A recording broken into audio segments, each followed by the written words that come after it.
नाजरीन, ये केस किस तरह से पेश आया, पुलिस ने किस तरह से मुल्जिमान को गिरफ्तार किया, कितने पहले भी वो केसेस में मुलविस थे, इस तमाम तर सूरत हाल को डिस्कस करेंगे हम। आज DPO विहाड़ी मोहम्मद ईसा खान साहब ने हमें ज्वाइन किया, उनसे जानेंगे। सर, सबसे पहले तो आपके वक्त का बेहद शुक्रिया, आपने हमें ज्वाइन किया। ब्लाइंड मर्डर टोटली, जिसमें बिल्कुल नहीं अंदाज़ा था कि किस तरह से वारदात हुई है, किस तरह से, बस सिर्फ ये पता था कि एक शख्स का मर्डर हो गया है, रॉबरी विद मर्डर था, हीनियस क्राइम है यकीनन। तो इसमें ईसा साहब, आप खुद इस केस की सरबराही कर रहे थे, आप खुद एक एक चीज़ पर, एक एक पहलू पर आपने कड़ी नज़र रखी हुई थी। तो किस तरह से आपको कामयाबी मिली, किस तरह से आपने ब्लाइंड मर्डर को ट्रेस किया, बताइएगा। बिस्मिल्लाहिर्रहमानिर्रहीम।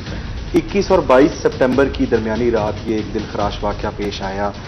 इसमें एक घर है, एक गरीब लोग वहाँ रहते हैं, उसमें वहाँ छोटे बच्चे, ये जो मर्डर हुआ ये शख्स 4 बच्चों का वालिद था। अच्छा। और मजदूरी करता था, बहुत ही गरीब घराना था, उसकी वालदा बीवी वहाँ पर। और इस तरह 21 और 22 की दरमियानी रात तकरीबन कोई 12:30 पौने 1 बजे के करीब हमें कॉल मौसूल होती है कि जी एक वारदात हुई है और उस वारदात हाउस रॉबरी के दरमियान में एक मर्डर हो गया है, एक बंदा जख्मी है जो कि जख्मों की ताब ना लाते हुए उसकी डेथ हो गई है।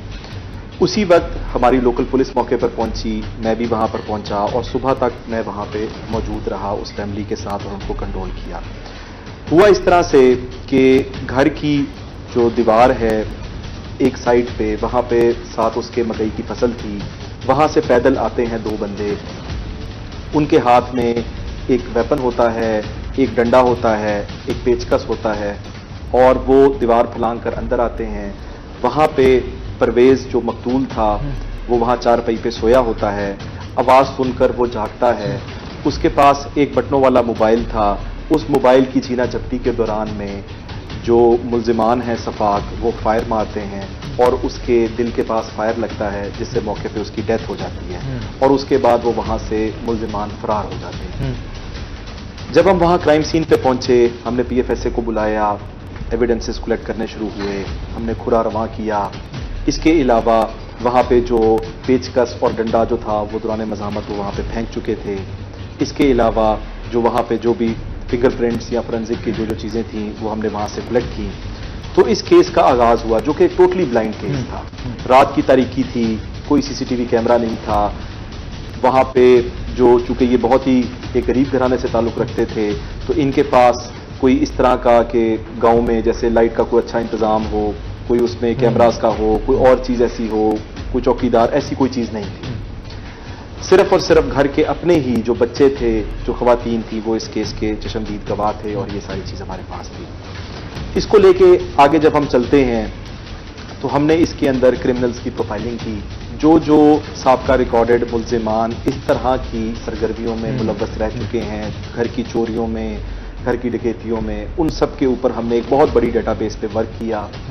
उसके बाद ये चूंकि ये पैदल आए थे, इनके जब हमने खुरा रवा किए तो हमें पता चला कि जी ये वहाँ के आसपास के गांव के कहीं के लोकल के ही लोग हैं। अच्छा। तो उन गांव के बंदों के हमने जो वहाँ के साबका रिकॉर्डेड लोग थे तमाम, उनके हमने रिकॉर्ड को, जो हमारे पास बड़ा अच्छा एक कंप्यूटराइज रिकॉर्ड है, उसको हमने प्रोफाइलिंग करने के बाद हमारे पास कुछ सस्पेक्ट सामने आए।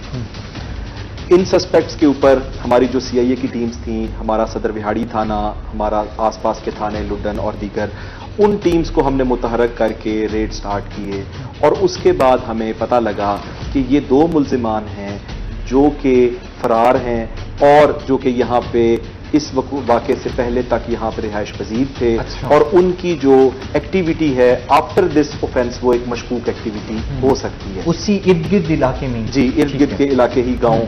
ये 31 WB का वकूआ है और इसके आसपास के जो गांव थे, जब हमने उसकी प्रोफाइलिंग की और खुरे के हिसाब से जिन गाँव की तरफ जाते थे उन पे जब हमने वर्किंग की तो हमें ऑन ग्राउंड सोर्सेज से ये बात पता चली कि जी इन 2 का जो सब्सिक्वेंट कंडक्ट है वो बड़ा सस्पिशियस है।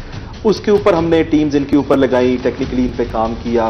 14 घंटे के अंदर अंदर ये मुल्जिमान अरेस्ट हो गए। इन मुल्जिमान जो हैं ईसा साहब, ये जब हमारी भी इनसे मुलाकात हुई है, बिल्कुल यंग है, यानी नौजवान। आप क्या समझते हैं नौजवान क्यों इतने ज़्यादा हीनियस क्राइम की तरफ आ रहे हैं? जी, ये बहुत अनफॉर्चुनेट है जब आपको इजी जो है मनी वो लेने की आदत बन जाए। जब आप आसानी से किसी का मोबाइल, किसी के घर से किसी का सोना, किसी का लूट के और रातों रात अमीर बनने की कोशिश में, या ये कि आसानी से पैसा कमाने की लत में लग जाएं।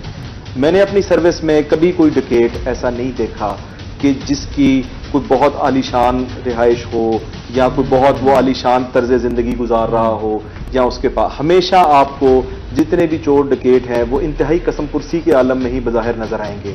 रीजन ये है कि ये पैसा, इसमें बरकत नहीं हो सकती।